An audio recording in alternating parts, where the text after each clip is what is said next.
விக்னேஷ் ரவி அவர்களை அழைக்கிறேன்.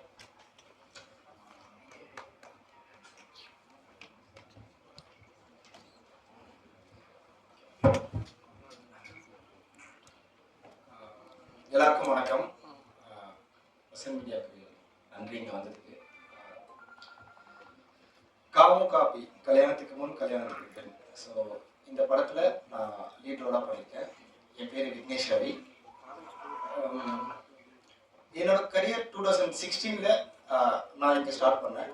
ஒரு ஜூனியர் ஆர்டிஸ்டாக நான் இங்கே ஸ்டார்ட் பண்ணேன் நான் என்னோட கரியர் ஆக்சுவலி.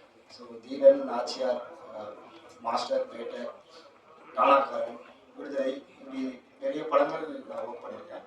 ஸோ இந்த படம் முதல் படம் எனக்கு. இந்த படத்தில் எனக்கு வாய்ப்பு கொடுத்த புஷ்பநாதன் சாருக்கு ரொம்ப நன்றி. அண்ட் இந்த படம் எனக்கு எப்படி கிடைச்சிதுன்னா, சரண்யா ரவிச்சந்திரன் தான் எனக்கு வந்து இதுக்கு முன்னாடி அவங்களே படம் ஒன்று பண்ணியிருந்தோம். ஸோ அதை பார்த்துட்டு சரி ஓகே இந்த கதையை நீங்கள் ட்ரை பண்ணி பாருங்கள் நல்லாயிருக்கும் அப்படின்னு சொல்லி சொன்னாங்க. சரி ஓகே ட்ரை பண்ணுவோம் அப்படின்னு சொல்லிட்டு இந்த ஸ்கிரிப்ட் வாங்கி படித்தோம். இதுக்கு முன்னாடி நான் பண்ண படங்கள் எல்லாமே ரொம்ப ரக்கடான ஒரு படம். லைக் வெற்றிமாறன் சாரோட படத்தில் விடுதலை பண்ணியிருக்கேன். ஸோ டானக்காரன், இந்த படங்கள் எல்லாருமே வந்து ஒரு மாதிரி ரொம்ப டார்க்கான ஒரு கேரக்டராக இருக்குது எனக்கு. ஃபர்ஸ்ட் டைம் ஒரு படம் வந்து ஒரு மிடில் கிளாஸ் பையன், சிட்டி சப்ஜெக்ட் அண்ட் ரொமான்டிக்காக இருக்கும். இந்த படம் சரி ட்ரை பண்ணுவோம், நமக்கு ஒரு சேஞ்ச் இருக்கும் அப்படின்னு சொல்லி இந்த படம் ட்ரை பண்ணேன். ஸோ படம் ரொம்ப நல்லா வந்திருக்கு. இந்த கதையில் அன்பு, என்னோட கேரக்டர் நேம் அன்பு. ஸோ அன்பு என்ன பண்ணுறான் அப்படின்னா, இப்போ அன்புன்றது வேற யாரும் இல்லை, நீங்க எல்லாரும் தான் அன்பு. ஏன்னா இந்த கதையில ஒரு பேஷனை நோக்கி ஓடிக்கிட்டு இருக்க ஒருத்தர் தான் லைஃப்ல இருக்க கமிட்மெண்ட்ஸ், பிரச்சனைகள், இது எல்லாத்துக்காகவுமே கண்ட்ரோல் ஆகி அப்படியே இருக்கான் அதே இடத்துல. ஸோ இவன் பேஷனை நோக்கி ஓடி இவன் ஜெயிக்கிறானா இல்லையா அப்படின்னு தான் கதை. இங்க நம்ம பார்க்குற சொசைட்டில எல்லாருக்குமே இந்த ப்ராப்ளம் ஒன்று இருக்கு. ஸோ ஜெயிப்போமா ஜெயிக்க மாட்டோமா, ஸோ வீட்டில் இருக்க ஃபேமிலி ப்ராப்ளம்ஸ், கமிட்மெண்ட்ஸ், இது எல்லாத்தையும் நோக்கி ஓடிக்கிட்டு இருக்கோம். ஆனால் எல்லாருக்கிட்டையுமே ஒரு தனித்துவம் ஒன்று இருக்குது. ஸோ அதை பற்றி டீட்டெயிலாக நாங்கள் டிஸ்கஸ் பண்ணியிருக்கோம். அண்ட் முக்கியமான ஒரு விஷயம், எல்லா கதையிலுமே வந்து எப்பவுமே ஒரு மேல் வச்சு தான் நம்ம கதையை மூவ் பண்ணுவோம். ஸோ லைக் அவன் கஷ்டப்படுறான், அவன் ஜெயிக்கிறான், ஸோ இவ்வளோ விஷயங்கள். ஆனால் இந்த படத்தில் இன்னொரு விஷயமும் சேர்த்து நாங்கள் ஆட் ஆன் பண்ணி டீப்பாக டிஸ்கஸ் பண்ணியிருக்கோம். ஃபீமேல்ஸை பற்றியுமே. ஸோ பெண்களுமே எவ்வளோ கஷ்டப்படுறாங்க, அவங்க லைஃப்பில் கஷ்டம் நஷ்டம் எல்லாமே இதில் நாங்கள் டிஸ்கஸ் பண்ணியிருக்கோம். ஸோ இந்த படம் வந்து ஒரு புதுவிதமாக இருக்கும். அண்ட் மோரோவர் இந்த படத்தை நாங்கள் 13 நாளில் ஷூட் பண்ணோம். ஸோ அதுதான் எங்களுக்கு ரொம்பவே சேலஞ்சிங்காக இருந்தது.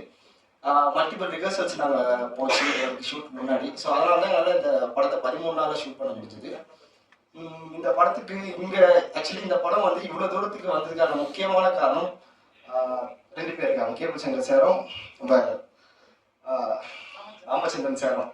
ஸோ ரொம்ப நன்றி சார், நீங்கள் இவ்வளோ தூரம் எடுத்து வந்ததுக்கு. இந்த படத்தை சிங்கிள் ஹேண்டடாக ஒருத்தர் எடுத்துகிட்டு வந்து இவ்வளோ தூரத்துக்கு சேர்த்துருக்காரு அப்படின்னா அது புஷ்பநாதன் அவர்கள் தான், டைரக்டர் தான். கோ ஆர்டிஸ்ட் சரண்யா பற்றி பேசணும்னா ரொம்ப வருஷமாக எல்லாருமே நம்ம அவங்கள பார்த்துட்டு இருக்கோம். எல்லா கதையிலுமே பார்த்தீங்கன்னா அவங்க ஒரு மாதிரி கிரேவாக இருக்கும், இல்லை ஒரு அழகிற மாதிரி அந்த மாதிரி தான் கொடுத்துட்ருக்கோம். ஆனால் இந்த படத்தில் நீங்கள் கம்ப்ளீட்டாக அவங்க வேறு மாதிரி பார்ப்பீங்க. டிஎஸ்கேவும் கூட டிஎஸ்கேவே ஒரு கிரே ஷேடாக பார்த்துட்டு இருக்க ஒரு பர்சன் இந்த படத்தில் ரொம்ப கலர்ஃபுல்லாக நீங்கள் பார்க்க போகிறீங்க. ஸோ இந்த படத்தை கண்டிப்பாக தியேட்டரில் எல்லாருமே பாருங்கள். இந்த படம் ரொம்ப ஈஸியாக எல்லாருமே கனெக்ட் பண்ணக்கூடிய ஒரு படம். பிடிச்ச பாட்டு, இந்த பாட்டை நாங்கள் பிடிவாதமாக அந்த படத்தில் சேர்க்கணும்னு சொல்லி சேர்த்தோம். எங்களுக்காக தம்பி ஜெகன் வந்து எழுதி கொடுத்தாரு. ஜெகன் எனக்கு எப்படி தெரியும்னா, கேபிள் சங்கர் சார் ஷூட்டில் தான் பார்க்குறப்ப இன்ட்ரோடியூஸ் பண்ணி வச்சார். தம்பி தான் ஜெகன் சேட்டு அப்படின்னு. அப்போ முடியெல்லாம் நிறைய வச்சுருந்தார், பயங்கர புரட்சியாளர் போல இருக்கு அப்படின்னு சொல்லி கொஞ்சம் பயமாக தான் இருந்துச்சு அவர்கிட்ட பேசுறதுக்கு. பேசினதுக்கு அப்புறம் தான் பார்த்தா அப்படி ஒரு குழந்தை, அது லவ் பண்ணுற குழந்தையா மாறிடுச்சு எங்களுக்கு. ரொம்ப அருமையான ஒரு பாடல் கொடுத்த ஜெகனை ஓரிரு வார்த்தைகள். ராமச்சந்திரன் அவர்களுக்கு நன்றி. ஐயா வைகுண்டருடைய வார்த்தை ஒண்ணு உண்டு, இல்லறத்தை விட்டு தவம் இல்லைகான் இவ்வுலகில் அப்படின்ட்டு. இந்த உலகத்துல வந்து ஒரு தவம் என்னன்னா, கணவன் மனைவியின் சந்தோஷமா வாழ்றதுதான் பெரிய தவம். அதை ஒரு தவமா நினைச்சுக்கிட்டாலே இந்த வாழ்க்கை வரமாயிரும் அப்படின்னு சொல்லுவாங்க. அப்படி ஒரு கான்செப்ட் தான் புஷ்பநாதன் எழுதியிருக்காரு. நான் ரொம்ப ஸ்ட்ராங்கா சொல்லுவேன், ரைட்டிங்கா ரொம்ப ஸ்ட்ராங்கான ஒரு படம். புஷ்பநாதன் சார் டைலாக்லாம் எனக்கு உண்மையிலே, நானும் டைலாக் ரைட்டர், ஒரு படத்துக்கு எழுதிட்டு இருக்கேன். நான் ரொம்ப பொறாமப்பட்டேன். அவ்வளவு அருமையா ரைட்டிங்கா அவ்வளவு சூப்பரா எழுதியிருந்தாரு. அதாவது ஒரு என்னுடைய திருமணத்துக்கு வந்து ஒரு தோழி கொடுத்தாங்க, அன்னலட்சுமி அவங்க பேரு. அவங்களும் அவங்களுடைய ஹஸ்பண்ட் சுரேஷ்குமார் 2 பேர் சேர்ந்து எனக்கு ஒரு புத்தகம் பரிசீலிக்கிறாங்க. அந்த புத்தகத்தோட நேம் என்னன்னா ஆதலால் காதல் செய்வீர். அதுல ஒரு வரி எனக்கு ரொம்ப பிடிச்சிருந்துச்சு. என்னன்னா அவர் எழுதியிருப்பார் அந்த ரைட்டர், அவரோட பேர் மறந்துல இந்த விஷயம் ஞாபகம் இருக்கு. காதலிக்கும் போது 2 பேரும் சேர்ந்து ஒரு விளக்கு ஏற்றி வைக்கிறாங்க ஒன்னா சேர்ந்து. கல்யாணத்துக்கு கூட அந்த விளக்கு அணைச்சிட்டு ஆளுக்கு ஒரு பேட்டரியை கையில வச்சுக்கிறாங்க. பேட்டரி என்ன பண்ணுது, அடுத்தவங்க முகத்தை மட்டும் தான் பேட்டரியால காட்ட முடியும், தன்னை இருட்டிலே வச்சுக்கிது அப்படின்னு சொல்லியிருந்தாரு. அதாவது கற்பனை ரொம்ப நல்லா இருக்கு, யதார்த்த கசக்குது, கமிட்மெண்ட் கசக்குது. கல்யாணங்கிறது ஒரு கமிட்மெண்ட். அஜித் சார் கூட ஒரு இன்டர்வியூல சொல்லியிருந்தாரு, நீங்க காதலிக்கிறது பெருசு கிடையாது, லைஃப்ல கடைசி வரைக்கும் ஒருத்தருக்கு ஒருத்தர் ரொம்ப அன்பா இருந்து எங்களுடைய காதல் உண்மையான காதல் தாங்கிற கடைசி வரைக்கும் நிரூபிச்சுக்கிட்டே இருக்கணும், அதுதான் ரொம்ப முக்கியம் அப்படின்னு சொல்லியிருப்பாரு. அப்படி ஒரு விஷயத்த எந்த சமரசமும் இல்லாம ரொம்ப அழகா பேசியிருக்காரு சார். ரொம்ப ரொம்ப சூப்பரான விஷயத்த பேசிருக்கீங்க. ரைட்டிங்கா சரி, ஆக்டிங்கா சரி பிரதர், நீங்க நல்லா நடிச்சிருந்தீங்க. சரண்யா சொல்ல வேண்டாம், பின்னி இருந்தாப்புல எல்லாருமே நல்லா பண்ணியிருந்தாங்க. அப்புறம் மியூசிக் டைரக்டர் சமன் சார் சூப்பரான ஒர்க் பண்ணியிருந்தாரு. அந்த பாட்டுக்கும் அந்த பாட்டு நிறைய பேர் கேட்டிருப்பீங்கன்னு நினைக்கிறேன். டியூனா ரொம்ப நல்லா இருந்துச்சு. அப்புறம் இது எல்லாத்தையும் அழகா கனெக்ட் பண்ணாரு இருவர்கள். நாம இருக்கிற நமக்கு இருக்கிற மாதிரி ராமச்சந்திரன், கேபிள் சங்கரன். கேபிள் சங்கரன் எனக்கு எப்போதுமே ரொம்ப ஸ்பெஷலான ஆள். பயங்கரமா மோட்டிவேட் பண்ணுவாரு. நல்லா இருந்தா நல்லா இருக்கும்பாரு, நல்லா இருந்தா நல்லா இருக்கும்னு சொல்லிடுவாரு. ஆக்சுவலா அந்த கதை வந்து எழுதும் போதும் இந்த கதையில பாட்டு கிடையாது, எடுக்கும் போதும் இந்த கதையில பாட்டு கிடையாது, எடிட்டிங்ல இந்த கதையில பாட்டு கிடையாது. கேபிள் சங்கரன் தான் அவர் வந்து இதுல ஒரு பாட்டு வந்தா நல்லா இருக்கும் அப்படின்னு சொல்லிட்டு கூப்பிட்டாரு. டைரக்டரோட உறவினர் வந்து ஒரு மிகப்பெரிய பாடலாசிரியர், லட்சங்கள்ல சம்பளங்கிற ஒரு பாடலாசிரியர். ஆனா அதை தாண்டி இந்த பாட்டை என் தம்பி எழுதுவான், நீ நல்லா இல்லைன்னா நீ வேணா தூக்கிற அப்படின்னு சொல்லி கான்பிடண்டா டைரக்டர் ஒண்ணு வேணா உட்கார வச்சாரு. ஓரளவு நல்லா எழுதிருக்கேன்னு நினைக்கிறேன். மற்றபடி எல்லாத்தையும் சொல்லிட்டேன்னு நினைக்கிறேன். ஒளிப்பதிவாளர், எடிட்டர் எல்லாத்துக்குமே ரொம்ப வாழ்த்துக்கள். விட்டு கொடுக்கறது தான் வாழ்க்கையில ரொம்ப ரொம்ப முக்கியமானது. அது யாருக்காக விட்டு கொடுக்குறோம் அப்படிங்கிறது ரொம்ப ரொம்ப முக்கியமானது. விட்டு கொடுக்கறது விட்டு போறது எல்லாமே பெரியவங்க சொன்னது, அது உண்மையில ரொம்ப சத்தியமான வார்த்தை. அதனால நம்ம அன்புக்காக எதையும் விட்டு கொடுப்போம், எதுக்காக அன்பு விட்டு கொடுக்காம இருப்போம். அன்பே கடவுள் கையாகும். நன்றி. என்னோட பயணத்தை தொடங்கினேன். அந்த பயணத்துல தான் புஷ்பாவிலையும் சந்திச்சேன். நாங்கள் பல படங்கள், சில படங்கள் அவருக்கு நான் சினிமாட்டோகிராஃபராக ஒர்க் பண்ணியிருக்கேன், சில படங்கள் அவருக்கு நான் அசிஸ்டும் பண்ணியிருக்கேன், இப்போ எடிட்டும் பண்ணியிருக்கேன். காதலுக்கு முன் காதலுக்கு பின் இந்த ஒரு ஜேர்னி வந்து ஒரு ஒரு ஒரு ஒரு டஃப்பான ஜேர்னி எனக்கு. அது எனக்கும் விஸ்வநாதனுக்கும் நிறைய தெரியும். சுருக்கமாக ஒரு சின்ன ஒரு உதாரணம் சொல்லணும்னா, சென்னையே கொட்டும் போதே மழையில் மிதப்போ அவங்க எனக்கு ஷூட் பண்ணாங்க. சரி ஷூட் பண்ணாங்களே பரவாயில்ல, ஷூட் பண்ணி முடித்த கையோட எனக்கு ஃபோன் பண்ணுறாரு, ஷூட் அந்த எடிட் பண்ணலாமா? நான் சொன்னேன், ஐயோ ஊரே மழையில் நடந்துட்டு இருக்கு, நீ எப்படி ஆக போகிறேன், நான் நீந்தி கூட வந்துடுவேன், நீங்கள் ரெடியாக இருக்கீங்களான்னு கேட்டார். ஸோ அந்த மாதிரி ஒரு ஒன் மேன் ஆர்மி தான் விஸ்வநாதன். மற்றதெல்லாம் நீங்களே படத்தை பார்த்துட்டு உங்களோட ஆதரவை தெரிவிங்க. Thank you so much. கண்டிப்பாக அந்த படத்தை தியேட்டரில் போய் பாருங்க. தேங்க்யூ.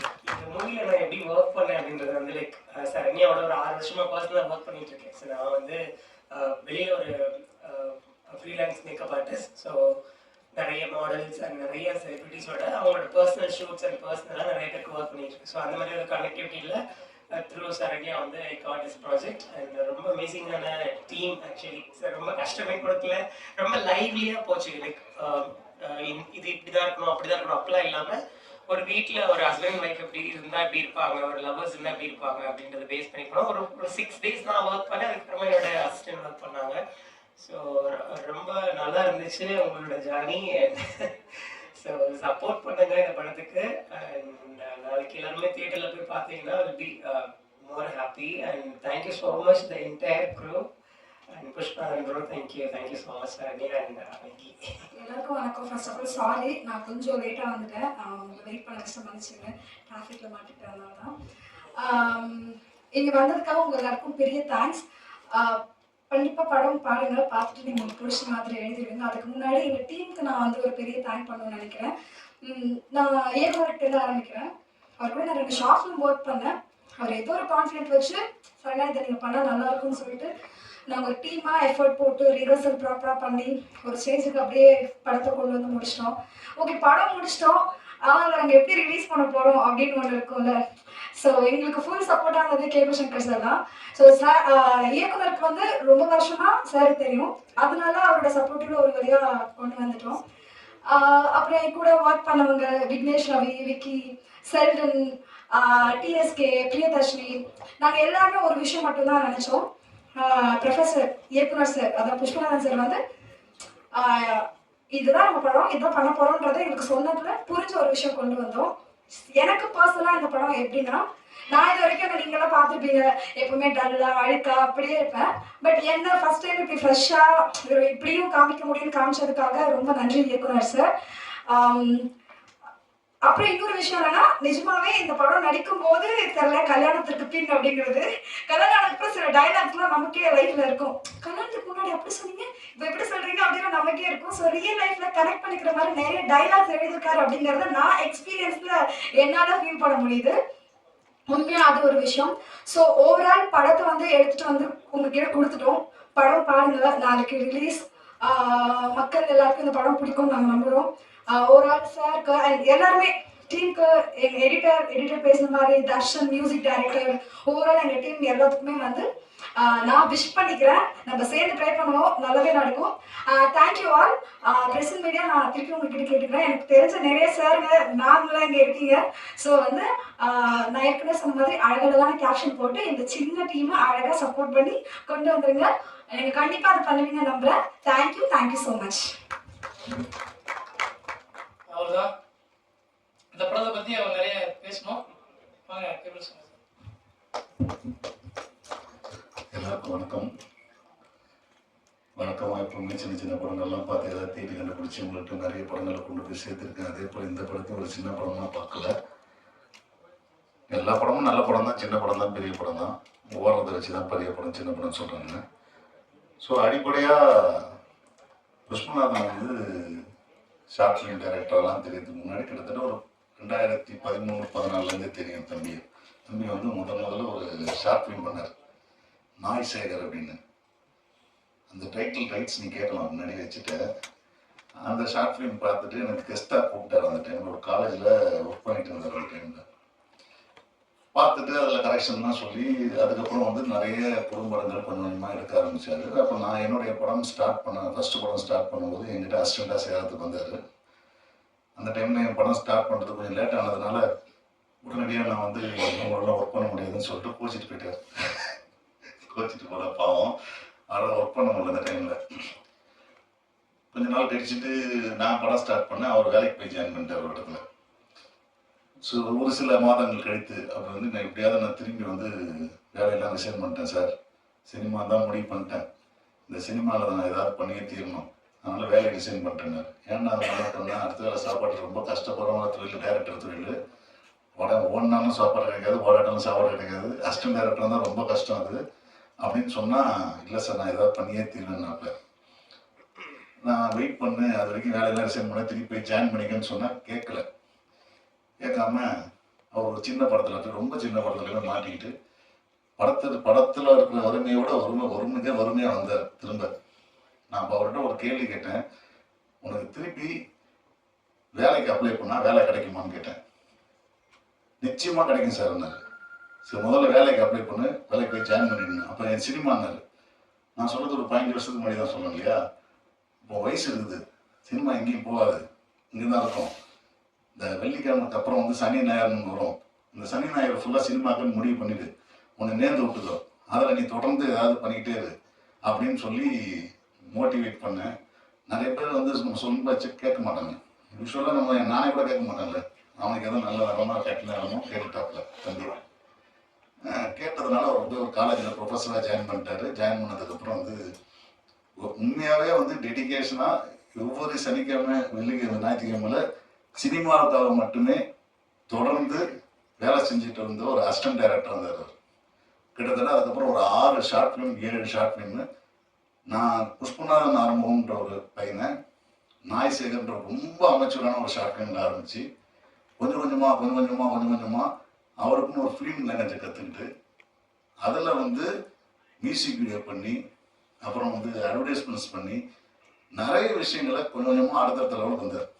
வந்து முடிச்சுக்கும் போது என்ன பண்ணுறது, வயசாகிடுச்சு, கல்யாணம் பண்ண வேண்டியது போச்சு.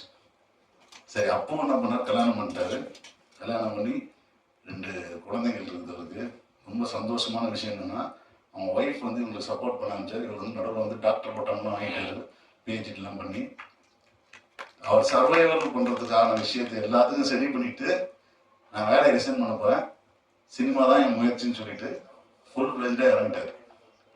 இறங்கி நல்ல வேலை எங்கிட்ட அசிஸ்டன்ட் டேரக்டர் வேலை செய்யல, வேறு நல்ல பெரிய டேரக்டர் வேலை செஞ்சார். நிதிலன்கிட்ட வந்து இந்த படத்தில் நம்ம மகாராஜாவில் வந்து அசோசியேட் ஒர்க் பண்ணார். இதுக்கு நடுவில் வந்து ஒரு நாள் வந்து என்கிட்ட ஒரு அப்பப்போ என்ன பண்ணுவார்னா இன்னொரு வேலை பண்ணுவார். சார் ஒரு ஷார்ட் ஃபிலிம் எடுக்கிறேன், கதை அனுப்புகிறேன்னு. கதை அனுப்பிச்சோன்னா அதில் ஒரு கேரக்டர் வந்து நீங்கள் தான் நடிக்கிறீங்கன்னு சொல்லுவார். ஆனால் இன்னி வரைக்கும் என்னை நடிக்க வச்சதே இல்லை.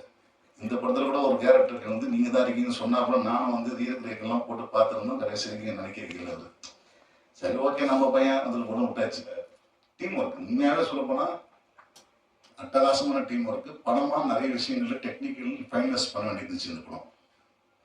ஸோ அப்போ நான் ராமச்சந்திர சொன்னேன், இந்த படம் வந்து நம்ம எடுத்து ஏதாவது பண்ணணும், இந்த படத்தை ஏதாவது முயற்சி பண்ணணும்னு சொல்லிட்டு நாங்கள் நிறைய வியாபாரத்துக்கான முயற்சிகளை கொஞ்சம் கொஞ்சமாக ட்ரை பண்ணிட்டு இருந்தபோது இந்த படத்தை நம்மளே எடுத்து பண்ணிட்டோம் பேசாமல் அப்படின்னு சொல்லி இந்த படத்தை ரீஸ்ட்ரக்சர் பண்ணி புதுசாக கலர்லேருந்து சவுண்ட்லேருந்து பாட்டுலேருந்து மியூசிக்லேருந்து எல்லாத்தையும் புதுசாக பண்ணி இன்னைக்கு வந்து ஒரு பெரிய வியாபாரம் முடிச்சதுக்கு அப்புறம் நாங்கள் தேட்டருக்கு வரோன்றது வந்து மிகப்பெரிய விஷயம்.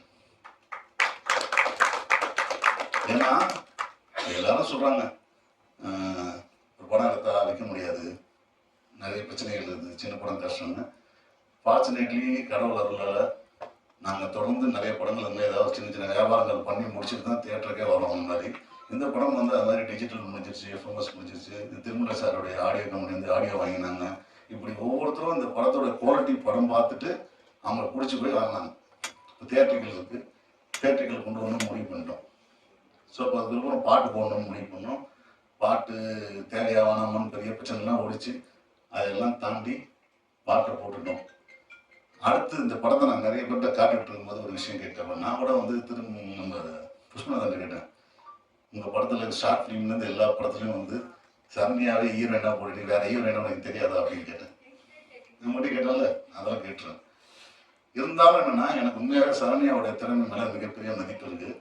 ஏன்னா நம்ம ஊரில் வந்து குக்கிராமத்தில் இருக்கிற படம் எடுத்தால் கூட அன்சிகா மோதிமனை வந்து சிவப்பாக இருக்கிறவங்க மட்டும்தான் ஹீரோயினாக போட்டு அவங்களுக்கு கருப்பு பெயிண்ட் அடிச்சு தான் படம் பார்த்துட்ருக்கோம். அது வந்து தொடர்ந்தே அது வந்து பழகி போச்சு. ஏன் நம்ம ஊர் பொண்ணு மாதிரியே இருக்கிற ஒரு பொண்ணுகிட்ட நல்ல நடிப்பு இருக்கிறவங்ககிட்ட நந்திதா தாஸை கூப்பிட்டு வந்து இந்தியாவுக்கு நடிக்க வச்சு சிவப்பாக்கி நம்ம படம் எடுத்துட்டு இருக்கோம். ஆனால் நம்ம ஊரில் நந்திதா தாஸை நடிக்கிறதுக்கு ஆள் இருக்கும்போது அவரை பயன்படுத்துறதில்லை. எனக்கு அது வந்து ரொம்ப அந்த வருத்தம் இருந்துச்சு. சரண்யா டிசர்வ்ஸ் பெட்டர் பிளேஸ் இன் தமிழ் சினிமா. அது வந்து நான் ரொம்ப நாளாக சொல்லிட்டு இருக்கிறேன், இன்னைக்காக நான் சொல்லலை. இந்த படம் வந்து I was very happy. Fortunately என்னன்னா இந்த படம் பார்த்தோன்னா நான் சரண்யா ஃபோன் அடித்து சொன்னேன், நீ இவ்வளோ நல்லா எமோஷ்னலாக ரொமான்டிக்காக ரொம்ப அழகாக க்யூட்டாக ஒரு படம் பண்ணியிருக்காங்க. ஏன்னா ஐடியில் வேலை செய்கிற பொண்ணுன்னா அந்த மாதிரி ரொம்ப இருக்கக்கூடாதா இல்லையா? இருக்காங்க. ஆனால் அதை பற்றி நிறைய பேர் கேட்டாங்க என்கிட்ட, பேசாமல் ஹீரோயினை மாற்றிடலாமா சார், ரீஷூட் பண்ணுறீங்களே அப்படின்லாம் கேட்டாங்க. அதெல்லாம் கிடையாது, அவங்களே தான் ஹீரோயினாக இருப்பாங்க, வேறு யாரும் கிடையாது அப்படின்ட்டு. அதே போல் வந்து இந்த படத்துக்கு இவங்க 13 நாள் எடுத்ததெல்லாம் பிரச்சனை கிடையாது. எங்ககிட்ட வந்ததுக்கு அப்புறம் இந்த படத்துக்கு நாங்கள் வந்து ஒரு ரீஷூட் ஷெட்யூல் ஒன்று போட்டோம். மொத்தமாக ஒரு 18 நிமிஷம் ஃபுட்டேஜில் வந்து நாங்கள் வந்து ஒரு காலையில் ஆரம்பித்து அடுத்த நாள் காலையில் 24 ஹவர்ஸில் ஷூட் பண்ணி அதை 2 நாளில் எடிட் பண்ணோம் இந்த படத்துக்கு. அதுக்குன்னா எவ்வளோ எஃபோர்ட் எடுத்திருப்போம், எங்கெங்கெல்லாம் வந்து சப்போர்ட் கேட்டிருப்போம். எங்களோட லொக்கேஷன் வேணும் அப்படின்னாங்க. அங்கே ஒரு 5 லட்ச ரூபா 10 லட்ச ரூபா லொக்கேஷன் சொல்கிறாங்க, ஒரு ஃபேக்ட்ரி வேணும்ட்டாங்க. அப்போ வந்து என்னோட நண்பர் பெஸ்ட் காஸ்ட்னு ஒரு கம்பெனி வச்சுருக்காங்க, அவருக்கு ஃபோன் பண்ணி அவர்கிட்ட போய் இன்ஃப்ளூயன்ஸ் பண்ணி இந்த மாதிரி எனக்கு வந்து உதவி செய்யணும்னு நீங்கள் எடுத்துங்க, என் ஃபேக்ட்ரி எடுத்துங்கன்னு கொடுத்தாரு. அந்த மாதிரி ஒவ்வொரு நண்பர்களும் இந்த மாதிரி சின்ன யூனிட்டு இவங்கெல்லாம் மேலே வரணுன்றதுக்காக நிறைய விஷயத்தில் வந்து அவங்க எப்படி காம்ப்ரமைஸ் பண்ணுறாங்களோ அதே போல் நம்ம நண்பர்களும் வந்து உதவி செய்கிறாங்க. நம்ம ஒரு சின்ன படம் பண்ணியிருக்கோம் அப்படின்னு. இப்போது டிஜிட்டல் பண்ணலான்னு சொல்லிட்டு போகும்போது ஒரு டைம்ஸ் நெட்வொர்க் கம்பெனி வந்து மொத்தமாக டிஜிட்டல் ஃபோட்டோ டேக் ஓவர் பண்ணிட்டாங்க. அவங்க படம் பார்த்தாங்க, அவங்களுக்கு பிடிச்சது. படம் பார்த்தோம்னா அவங்க ஓகே பண்ணி வாங்கி சைன் பண்ணாங்க. அவங்க சைன் பண்ணது தான் முதல்ல எங்களுக்கு வந்து மிகப்பெரிய பலமாச்சு. அதுக்கப்புறம் இங்கே வந்து தியேட்டர் வரைக்கும் கொண்டு வந்துட்டோம். இது எல்லாமே இப்போ உங்கள் கையில் இருக்குது. ஸோ பார்த்துட்டு கண்டிப்பாக ரொம்ப சின்ன படம், இந்த சின்ன படத்தில் குறைகள் கண்டிப்பாக இருக்கும். அந்த குறைகள்லாம் தாண்டி உங்களுக்கு எந்த அளவுக்கு என்டர்டெயின் பண்ணுதோ, உங்கள் மனசாட்சியில் எது சொல்லுதோ அதை நீங்கள் வந்து கரெக்டாக கைட் பண்ணுவீங்க எனக்கு தெரியும். ஏன்னா நான் உங்களுடைய உட்காந்துருக்கிற ஆள் தான். நான் கண்டிப்பாக நீங்கள் சப்போர்ட் பண்ணுவீங்கன்னு நினைக்கிறேன். அஃபிஷியலாக இந்த படத்துக்கு எனக்கு வந்து என்னுடைய ப்ரொடக்ஷன் கம்பெனி பேரும் டைட்டிலில் வருது.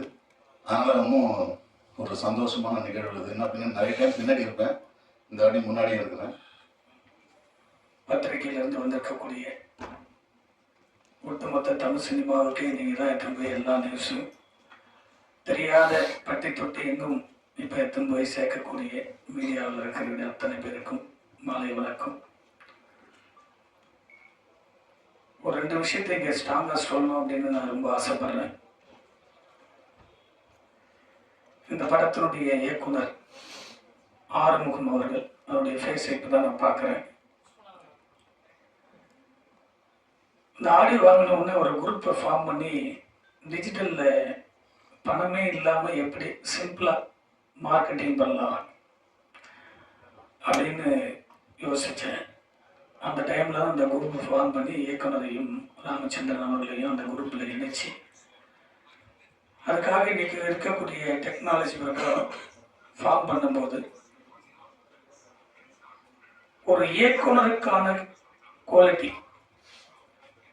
ஒரு இயக்குனருக்கான தேடல், ஒரு இயக்குனருக்கான அர்ப்பணிப்பு இவர்கிட்ட நான் ரொம்ப பார்த்தேன். ஒவ்வொரு செகண்டுக்கும் அந்த குரூப்பில் அவருடைய பதிவுகள் வரும்போது நான் ரொம்ப பிரமிப்பாக பார்த்தேன். எனக்கு தெரிஞ்சு ஒரு 10-15 ஆண்டுகளுக்கு முன்பாக ஒரு இயக்குனர் ஆக வேண்டும் என்று சினிமாவை நம்பி சினிமாவை தேடி ஒரு உதவி இயக்குனர்கள் வருகிற போது ஒரு மூத்த இயக்குனர்களை போய் சந்திப்பது, அவர்களிடத்தில் வேலை செய்வது, அவர்களிடம் இருக்கக்கூடிய அனுபவத்தை கற்றுக்கொண்டு படம் தயாரிக்க வேண்டும் என்பதுதான் நம்மளுடைய கனவுகளாக எல்லாரும் வருவாங்க. குறைஞ்சது ஒரு இயக்குனர்கிட்ட 5 வருஷமான இருந்து ஸ்பாட்டில் என்னென்ன ப்ராப்ளம் இருக்குன்னு ஒவ்வொன்றும் நுணுக்கங்களையும் பார்த்து ரசித்து அந்த ஒரு இன்வால்வோடு தான் ஒரு இயக்குனர் அடுத்து வருவாங்க. இல்லை அந்த இயக்குனர்களே என்னுடைய அசிஸ்டண்ட் 10வது அசிஸ்டண்ட் 2வது அசிஸ்டண்ட் 5வது இவருக்கு எல்லாம் திறமைகள் இருக்குது. ஒரு இடத்துல கதை சொல்ல போனாலும் அவங்கள வந்து என்கரேஜ் பண்ணி இவரை வச்சு படம் பண்ணலான்னு சொல்லுவாங்க. அப்படி தான் ஒரு சினிமா இருந்தது. நாளைய இயக்குனர்கள் வந்தது பிறகு திறமை எப்படி ஒன்றா வரலான்றது அந்த நாளைய இயக்குனர்கள் வந்த உடனே தமிழ் சினிமா ரொம்ப சிம்பிள் ஆயிடுச்சு. ஏன் சொல்ல வரேன்னா, இன்னைக்கு நிறைய படங்கள் பிரச்சனையை உருவாக்குவதற்கு காரணமே தொழில் தெரியாமல் இருந்து நம்பிக்கையில ஒரு ப்ரொடியூசரை தேடி போய் ஒரு கதையை சொல்லி எப்படின்னா படம் பண்ணிடலான்ற நம்பிக்கையில ப்ரொடியூசர்களும் தெளிவான கதைகளை கேட்காமல் நம்பிக்கையாக இந்த பையனை தூக்கி விடுவோம், இப்போ அவர் ரொம்ப நாள் கஷ்டப்படுறான் அப்படின்னு வந்து மாட்டின தயாரிப்பாளர்கள் தான் 90 விழுக்காடு தயாரிப்பாளர்கள். ஒரு இயக்குனர் மட்டும் மிக தெல்ல தெளிவாக இருந்தால் அந்த படத்துல எவ்வளவு பிரச்சனைகள் இருந்தாலும் அந்த படம் வெளிவரும். அதற்கு உதாரணம் தான் இந்த படம் காமு காப்பி. காரணம், ராமச்சந்திரன் அவர்கள் வந்து எனக்கு ரொம்ப பிடிக்கும். அவர் வந்து பரான ஒரு படம் சமுத்திரக்கணி சார் ஒரிஜினல் ப்ரொடியூசரே இவர் தான். அன்னைக்கு பல லட்சியங்களை பணம் போட்டார். அதில் அது ஒரு இஷ்யூவில் வந்து கவுன்சிலுக்கு வரும்போது தான் நான் அவரை சந்திக்கிறேன். ஏங்க இவ்வளோ பணம் போட்டுறீங்க, எதுவுமே தெரியாமல் இருக்கீங்களே அப்படின்னு. அந்த படம் ரிலீஸ் ஆச்சு. அதில் ஏதோ ஒரு துரும்பாக நான் இருந்தேன், அவ்வளோதான். ஏன்னா ஒரு படம் வெளியே வரணும், அது எந்த தயாரிப்பாளர்கள் இருந்தாலும் பணம் போட்டு படம் எடுக்கிற ஒரு படம் வெளியே வந்தால் தான் நம்ம எல்லாரும் நினைப்போம் தயாரிப்பாளர் மட்டும்தான் முழு பொறுப்புன்னு. இல்லை, அதில் ஒர்க் பண்ணியிருக்கக்கூடிய 100 கலைஞர்களுக்கு மேலே அதில் ஒரு 10 பேர் ரொம்ப பாதிப்புக்குள்ளாவாங்க படம் வெளியே வரலையானா. அதில் ஒரு இயக்குனர், ஒரு இசையமைப்பாளர், ஒரு கேமராமேன், ஒரு எடிட்டர், ஒரு ஆர்ட் டைரக்டர், இந்த கேட்டுக்கு டான்ஸ் மாஸ்டர், ஃபைட் மாஸ்டர், இதெல்லாம் புது ஒரு வர்க்கமாக இருக்கிற போது அவருடைய முதல் படைப்பு வெளியே வரலன்னா அதனுடைய கஷ்டம் உலகத்தில் எதுவுமே கிடையாது. இது என்னோட முதல் மேடை. நான் இந்த மாதிரி எங்கேயும் பேசுறது கிடையாது. என்ன மாதிரி புது முகங்களுக்கு வந்து ஒரு ஒரு மூவில வந்து ஒரு முக்கியமான ஒரு கதாபாத்திரம் கொடுத்ததுக்கு இங்க நான் புஷ்பநாதன் அண்ணாக்கு நான் தேங்க்யூ சொல்லணும். ஸோ ரொம்ப சந்தோஷம் எனக்கு. இந்த மூவில ஒரு செகண்ட் லீட் கேரக்டர் எனக்கு கொடுத்துருக்காரு.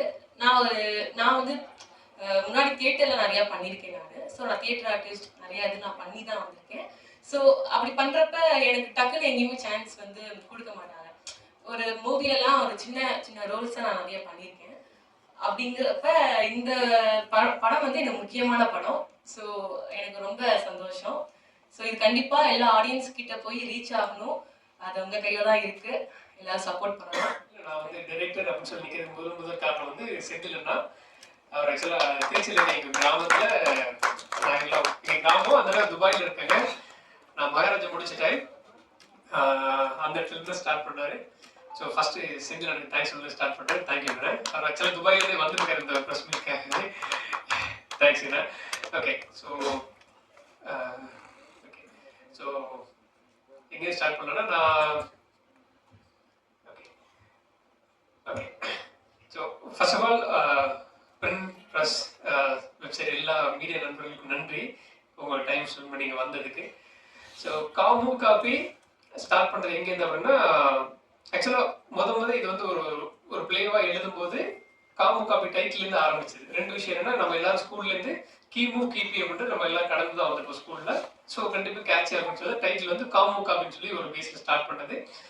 அப்புறம் நிறைய இடங்கள் என்னோட ஃப்ரெண்ட்ஸே கூட ஸ்கூல் காலேஜஸ்ல லவ் பண்ணிட்டு ஒரு மேரேஜ் லைஃப்ல போகும்போது, ஒரு 5 வருஷம் 6 வருஷம் லவ் பண்ணவங்க கூட ஒரு மேரேஜ் லைஃப்ல போகும்போது 1 வருஷம் 2 வருஷம் கூட அவங்களால லீவ் வித் மேரேஜ் லைஃப்ல.